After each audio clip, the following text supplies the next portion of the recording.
இன்றைக்கி பார்த்தீங்கன்னா வாழைப்பூ சட்னி செய்ய போகிறேன். அதுக்கு பார்த்தீங்கன்னா இப்படி ஒரு வாழைப்பூ எடுத்துங்க. இப்படி கையில் கொஞ்சம் தேங்காய் எண்ணெய் ஊற்றி இப்படி தொடச்சுங்க, இல்லைன்னா கை கரையன் ஆயிரு. இப்படி எடுக்கிறது பார்த்தீங்கன்னா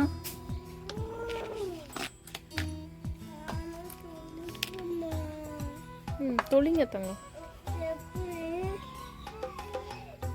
பார்த்தீங்கன்னா இந்த இதையும் எடுத்துடணும். அப்புறம் உள்ளே இருக்கிற இந்த நரம்பையும் எடுத்துடணும். இந்த ரெண்டையும் எடுத்துட்டு இப்படி தண்ணிக்குள்ளே போட்டுங்க.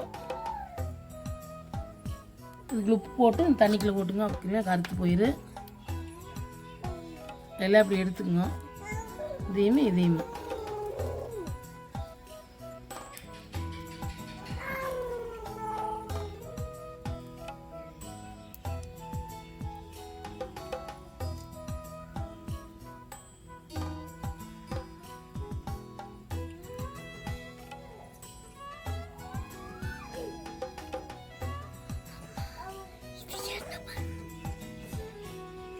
நாத்தாட்ட கேளுங்க எப்படி செய்யணும். அது மேலே இருக்கிறது நரம்பாட்டில் இருக்கும்போது இப்படி எடுத்துட்டு நாத்தை எப்படி எடுக்கிறாங்கன்னு பார்த்துட்டு எடுங்க தங்க.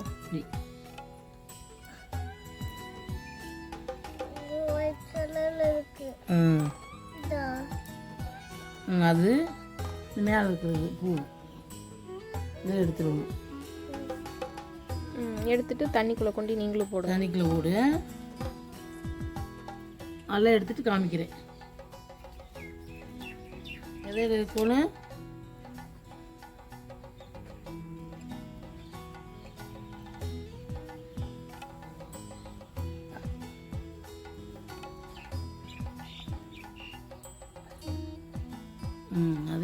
அதை எடுக்கணும். ஓகேவா? அதை பொழிப்பு பார்த்தீங்கன்னா வாழைப்பூவெல்லாம் க்ளீன் பண்ணி இப்படி கட் பண்ணி வச்சுட்டேன். அதுக்கு தேவையான பொருள் பார்த்திங்கன்னா இப்போ ஒரு 10-20-25 சின்ன வெங்காயம், 4-5 வல் பூண்டு, கொஞ்சம் புளி, 1 ஸ்பூன் உளுந்த பருப்பு, 2 ஸ்பூன் கடலைப்பருப்பு, கொஞ்சம் கருவேப்பிலை, ஒரு 4-5 வரமிளகா, ஒரு 1/4 மூடி தேங்காய். இதெல்லாம் போட்டு எப்படி செய்யணும்னு காமிக்கிறேன். அடுப்பத்தை வச்சு வடைச்சட்டி வச்சுங்க. பார்த்திங்கன்னா கடலைப்பருப்பு,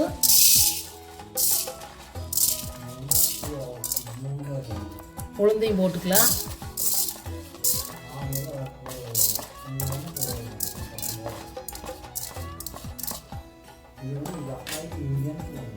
கொஞ்சமாக எண்ணெய் ஊற்றி வறுத்துக்கலாம்.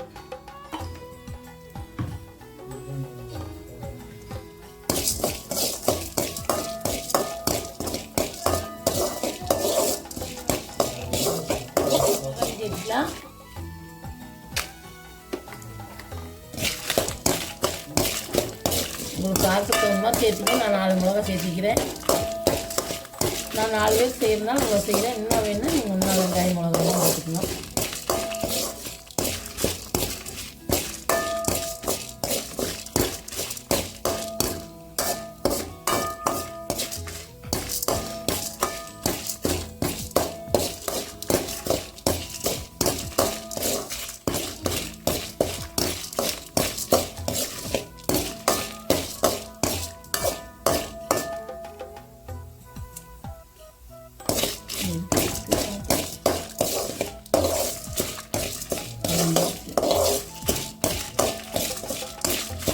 அடுப்பு சிம்மில் வச்சுட்டு ஒரு தட்டில் எடுத்து கொட்டிக்கலாம்.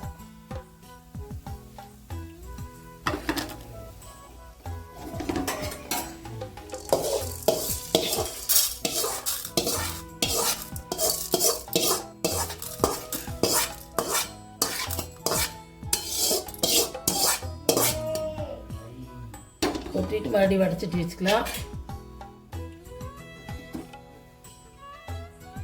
வாழைப்பூ போட்டுக்கலாம். நல்லா தண்ணி புழிஞ்சு போட்டுக்கோங்க. தண்ணியோடு போட வேண்டாங்க.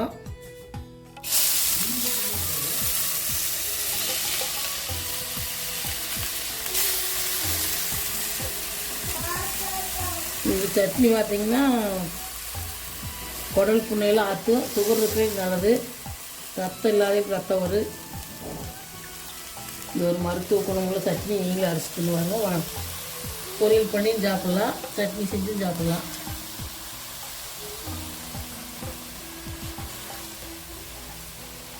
நாங்கள் எங்கள் தோட்டத்திலே பொரிச்சு போவோம். நீங்கள் வேணால் மார்க்கெட்டில் இருக்கு வாங்கிக்கலாம்.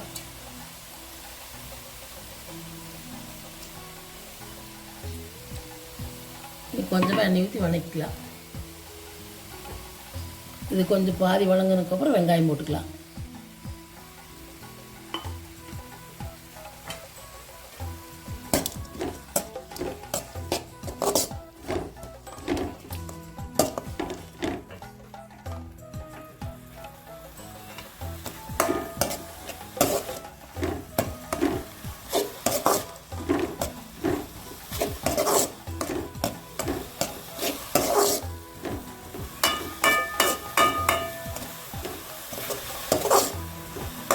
கொஞ்சம் வதங்கிட்டு அப்புறம் வெங்காயம் போட்டுக்கலாம்.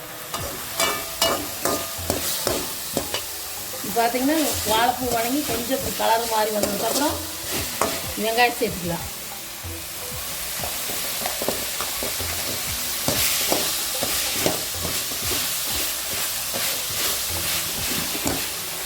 பூண்டையும் சேர்த்துக்கலாம்.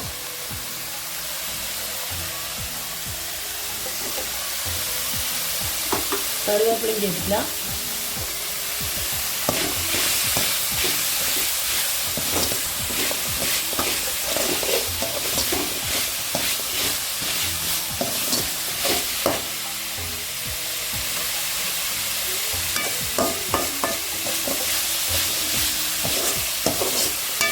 பார்த்தீங்கன்னா வெங்காயம் இந்த அளவுக்கு வதங்கிருச்சு. நீ தேங்காயும் புளியும் போட்டுக்கலாம்.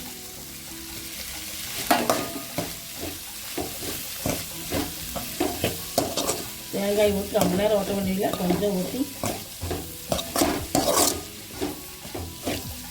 அப்புறம் அரைச்சிக்கலாம். இந்த சட்னி பார்த்தீங்கன்னா இட்லி, தோசை, பணியாரம் எல்லாமே சாப்பிட்லாம், சாப்பாட்டுக்கும் சாப்பிட்லாம்.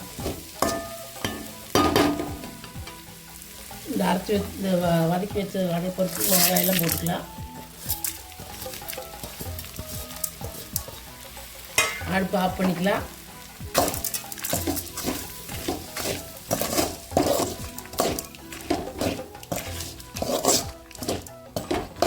நல்லா கலந்துட்டு மஞ்சத்தூள் 1/2 ஸ்பூன் போட்டுக்கலாம்.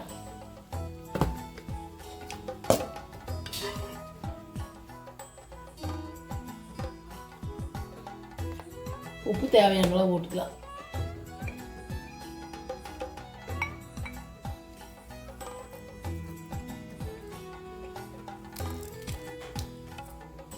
நான் அதுக்கப்புறம் அரைச்சிட்டு காமிக்கிறேன் எப்படி இருக்குன்னு. பார்த்தீங்கன்னா இப்படி அரைச்சி எடுத்து தாளிச்சிட்டேன். சட்னி, வாழைப்பூ சட்னி இப்படி அரைச்சிட்டு ஒரு மிளகாய் இப்போ அந்த இது கருவேப்பிலையெல்லாம் போட்டு தாளிச்சாச்சு. நீங்களும் உங்கள் வீட்டில் செஞ்சு பாருங்க. நான் தோசைக்கு செஞ்சுருக்கிறேன். இட்லி, தோசை, சாப்பாடு எல்லாமே சாப்பிட்லாம். செஞ்சு பார்த்துட்டு பிடிச்சிருந்தா லைக் பண்ணுங்கள், ஷேர் பண்ணுங்கள், சப்ஸ்கிரைப் பண்ணுங்கள்.